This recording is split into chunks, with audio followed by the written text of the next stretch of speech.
Do you know India में longest plank है 2 hours and 29 minutes का एंड वो रिकॉर्ड किया है रचना पटेल ने।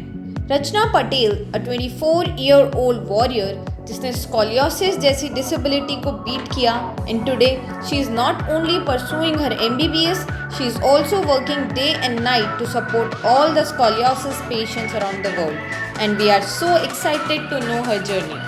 सर रचना, सबसे पहले बताइए कि आपका स्कोलियोसिस डायग्नोज कब हुआ था एंड फिर ये जो ट्रीटमेंट की पूरी जर्नी थी वो कैसे स्टार्ट हुई? Okay, so I diagnosed with scoliosis when मैं जब छोटी थी, जब बैठना मैंने शुरू किया अपने आप से। ओके। तो then my parents noticed that मैं थोड़ा बैंड बैठती थी, लाइक जैसे नॉर्मल बच्चे बैठते थे वैसे नहीं। ओके। तो उन्होंने नोटिस किया, फिर we went to डॉक्टर, फिर चेकअप किया, एक्सरेज वगैरह किया। then I diagnosed with scoliosis, congenital scoliosis। Okay. So उसके बाद हमने बहुत सारे डॉक्टर्स को दिखाना शुरू किया और फिर डॉक्टर ने उसी टाइम बताया कि ये जो स्पाइन की जो सर्जरी है वो जब एडल्ट हम हो जाते हैं उसके बाद ये सर्जरी हो सकती है, क्योंकि इसमें रिस्क फैक्टर्स बहुत ज़्यादा है। अच्छा। जो हमारे जो डॉक्टर थे यहाँ के गुजरात के, उन्होंने ऐसे बताया था। फिर हम लोग हमें बताया कि we have to wait for some years. So then when I was 10 years, then हमने एक और जो बेस्ट डॉक्टर थे अहमदाबाद के, हमने उन्हें बताया। then उन्होंने चेकअप वगैरह सब कुछ किया और उसके बाद उन्होंने हमें एक जो मुंबई के डॉक्टर था उनका रेफरेंस दिया। अच्छा। क्योंकि वो मेरी जो सर्जरी थी वो पूरी स्पाइन की थी। तो उन्होंने बताया कि मैं बहुत छोटा हूँ, तो if you are capable then you can go to Mumbai. Okay. then it was like okay, हमें क्या करना चाहिए? अगर हमें ठीक होना है तो मुंबई जाना पड़ेगा, और अगर हमारी कैपेसिटी नहीं है तो हम घर पे बैठ जाए। but then my parents decided to go to Mumbai। Okay. then हम लोग after 1 year finally we got the appointment। then हम लोग then डॉक्टर चौरे के पास गए। उन्होंने हमें चेकअप वगैरह सब कुछ मेरा वहाँ पे हो गया। फिर उन्होंने हमें 2 टाइप की सर्जरीज की बताया। लाइक फर्स्ट सर्जरी में ये था कि उसके पूरी स्पाइन वो लोग फ्यूज कर देते थे। अच्छा। लाइक 1 ऑपरेशन में। देन दूसरी जो ऑप्शन था उसमें था कि स्टेप बाय स्टेप वो करेंगे, लाइक स्लो प्रोसेस, बट उसमें रिस्क फैक्टर कुछ नहीं था। then we decided to go to with second option। अच्छा। because after all risk factor लेके कौन जाना चाहेगा? हाँ। और वो ज़्यादा रिस्की था। अच्छा। तो फिर हमारी ऐसे सेकेंड ऑप्शन के साथ हमारी सर्जरीज वगैरह सब कुछ फिक्स हो गया। और उसमें प्रोसेस ये था कि फर्स्ट सर्जरी में वो लोग प्लेट लगा देंगे स्पाइन में। अच्छा। उसके बाद स्लो प्रोसेस में लाइक आफ्टर 6 months वो प्रोसेस करके उसमें स्लोली उस पूरी स्पाइन को इंक्रीज करेंगे, लाइक और सपोर्ट के साथ, तो उसमें रिस्क फैक्टर कुछ नहीं रहेगा। फिर देन फर्स्ट ऑपरेशन मेरा 2007 में हुआ। ऑपरेशन में 15 to 20 hours चला था first surgery. Okay. And then उसके बाद फर्स्ट सर्जरी के बाद आफ्टर 6 months, एवरी 6 months मेरी सर्जरी थी। अच्छा। देन वो प्रोसेस जो थी वो फर्स्ट ऑपरेशन ख़त्म हो गया। उसके बाद उसमें रिकवरी आने में मेरा टाइम लगा 6 months अराउंड। देन उसमें ये इश्यूज तो बहुत ज़्यादा नहीं आए थे, बट या जो सर्जरी के बाद का जो पेन होता है और बस वही था। और मुझे ब्रेस पहनने को बोला गया था, जो बहुत सारे कॉमन डॉक्टर्स बोलते हैं ब्रेस पहनने को, बट मैंने आफ्टर सर्जरी वो पहना था। अच्छा। तो देन आफ्टर 10 to 15 days हम लोग घर पे आ गए वापस। और देन लाइक ऐसा था कि मैं स्कूल नहीं जा पाती थी कुछ दिनों के लिए। तो उसमें करने के बाद फिर हुआ कि आफ्टर 6 months मेरी वापस सर्जरी थी। तो मुझे रेस्ट करना था, उसके बाद वापस सर्जरी। फिर वो करने के बाद सेकेंड सर्जरी भी टाइम आया, उसमें वैसे थर्ड सर्जरी हुई, 4th, 5th, ऐसे जैसे फाइनल सर्जरी मेरे 2015 में आई। तो वो 2015 में मेरी पूरी स्पाइन उन्होंने फ्यूज कर दी। अच्छा। रॉड और स्क्रूज के साथ। देन वो सर्जरी मेरी फाइनल सर्जरी थी और बहुत ज़्यादा उसमें भी रिस्क फैक्टर्स थे। But then we go and then उन्होंने वो सर्जरी के बाद उसमें आइस में I was in ICU for 10 days. Okay then फिर वो सर्जरी के बाद मतलब मेरी रिकवरी धीरे धीरे आ गई. फिर उसके बाद फिर वो सारा ख़त्म हो गया एंड फिर मैं घर पे आ गई वापस. फिर रिकवरी आने में टाइम लगा बट जो पेन था और बट मुझे वो जो डॉक्टर था उसके ऊपर बहुत ज़्यादा ट्रस्ट था कि नहीं वो जो करेंगे वो बिल्कुल ही सही करेंगे. तो उसके बाद मतलब फिर उसमें पेन वगैरह जो नॉर्मल चीज़ थी वो हुआ. उसके बाद फिर मैंने रेस्ट किया और आफ्टर 6 month के बाद मतलब मैं स्कूल जाना शुरू किया और सब कुछ धीरे धीरे स्कूली रिकवर हो. ओके सो ये जो आपकी पूरी रिकवरी जर्नी थी 7th स्टैंडर्ड से लेके पूरा सो उस टाइम पीरियड में आपके जो स्टडीज वगैरह पे इम्पैक्ट नहीं हुआ था? स्टडीज़ पे इम्पैक्ट मेरा बहुत ज़्यादा हुआ था. You know when I was in 8th standard मैंने 8th स्टैंडर्ड में पूरा स्किप किया हुआ था. ओके तो मेरे जो स्कूल के टीचर्स थे दे वर सो सपोर्टिव. लाइक उन्हें मेरी कंडीशन सब कुछ पता था.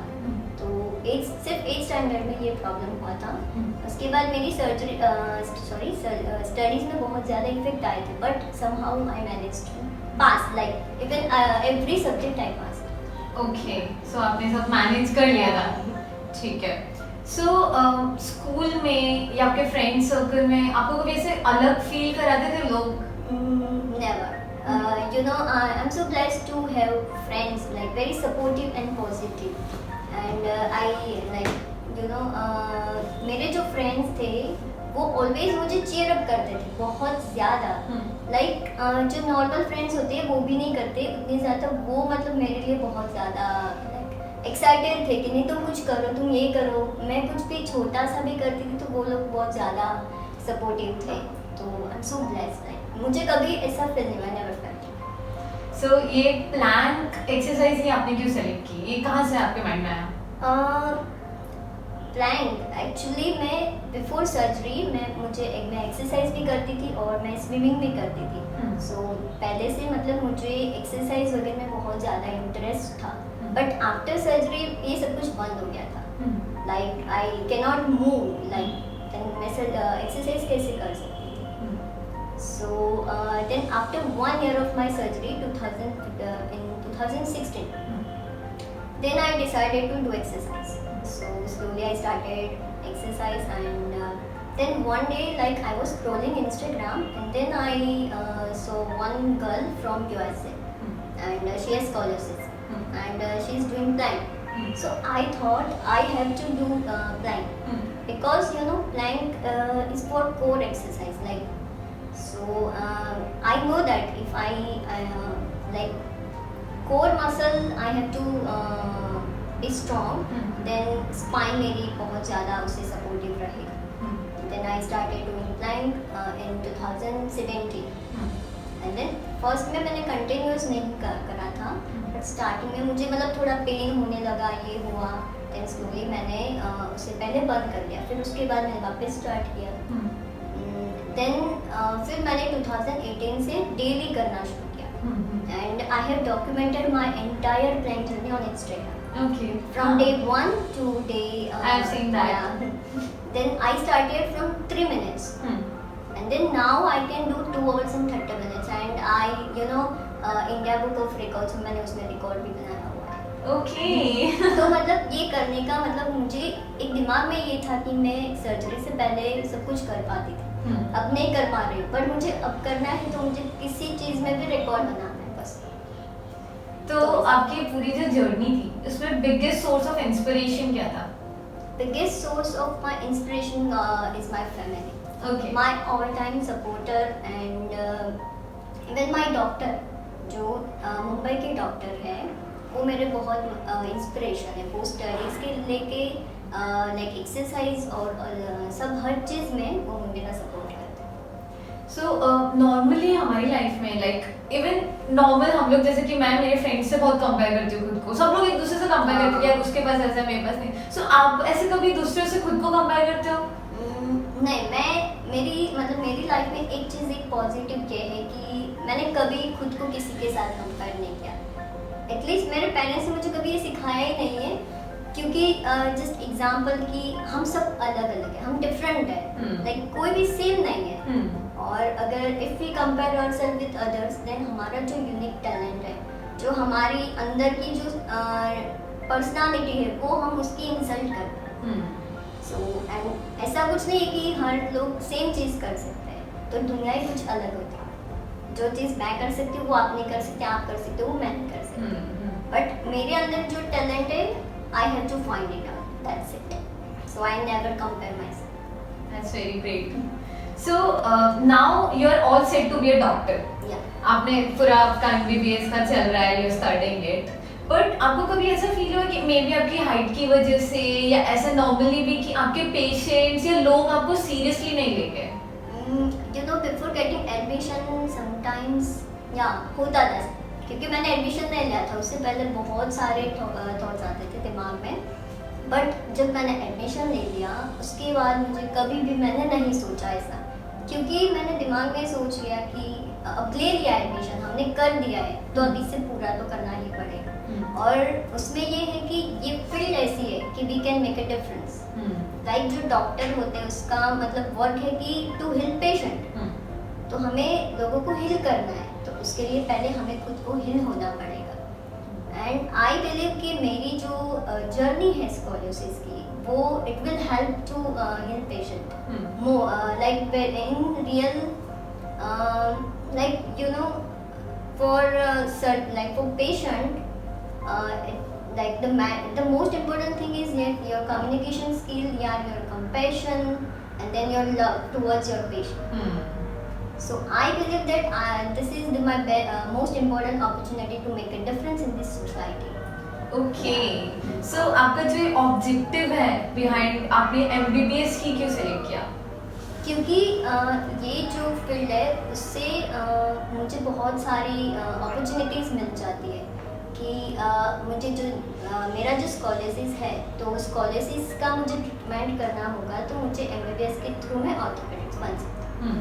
And this is my dream to like treat scholarship patient. And I believe that अगर मैं जिस जर्नी से एक्सपीरियंस हुई हूँ तो मैं दूसरों को ज़्यादा समझ पाऊँगी as a doctor and as a human being. Nice. So ऐसा जब एक डिफिकल्ट फेज हमारी लाइफ में आता है, सो आपकी लाइफ में थोड़ा ज़्यादा डिफिकल्ट था, सो यूजुअली एक स्टेज ऐसी आ जाती है जब हम कोलैप्स हो जाता है कि फिजिकली मेंटली ऐसा लगता है कि अब नहीं करना, अब नहीं होगा मुझसे। सो ऐसा आपकी लाइफ में कोई स्टेज था? हाँ, बहुत बार। लाइक हर दिन सेम नहीं होता, लाइक कभी हम पॉजिटिव होते हैं तो कभी नेगेटिव भी हो जाते हैं। And I have so many negative thoughts, but the matter is like how you handle that thoughts. So you know, मेरे पापा ने मुझे स्पिरिचुअली बहुत ज़्यादा डेवलप किया है, पहले से मैं जब छोटी थी तब से लेके। सो आई बिलीव कि spiritually knowledge like help me a lot. Like you know, एक एक्सपीरियंस, एक इंसिडेंट बताती हूँ कि when I was in ICU, then nurse आती थी इंजेक्शंस देने, और तो मैं ज़ोर ज़ोर से गायत्री मंत्र बोलना शुरू कर देती थी। तो मतलब ऐसा कि हाँ मेरा पेन चला जाएगा, मैं छोटी थी बट ऐसा कि मेरा पेन चला जाएगा। सो हाँ, मैं जब भी मतलब बहुत ज़्यादा नेगेटिव थॉट्स आ जाते तो मैं भगवद गीता भी पढ़ती हूँ। एंड एक चीज़ यही है कि हाँ, स्पिरिचुअली डेवलपमेंट मुझे बहुत ज़्यादा स्ट्रॉन्ग बनाया है mentally. Okay. Thank you so much for taking your time, Rachna. It's my pleasure. This was very very inspiring and I'm sure जितने भी लोग बाहर हैं, even मेरे जैसे लोग, because कभी कभी ऐसे डेज आ जाते हैं ना कि हम भी ऐसे फिजिकल एक्सरसाइज करने में वो होता है, एंड आपने इतना बड़ा जर्नी पूरा मेंटेन किया, then you take this plank exercise, so this is very inspiring for all of us. Thank you so much. It's my pleasure. Wonderful speaking with you. Thank you. Thank you.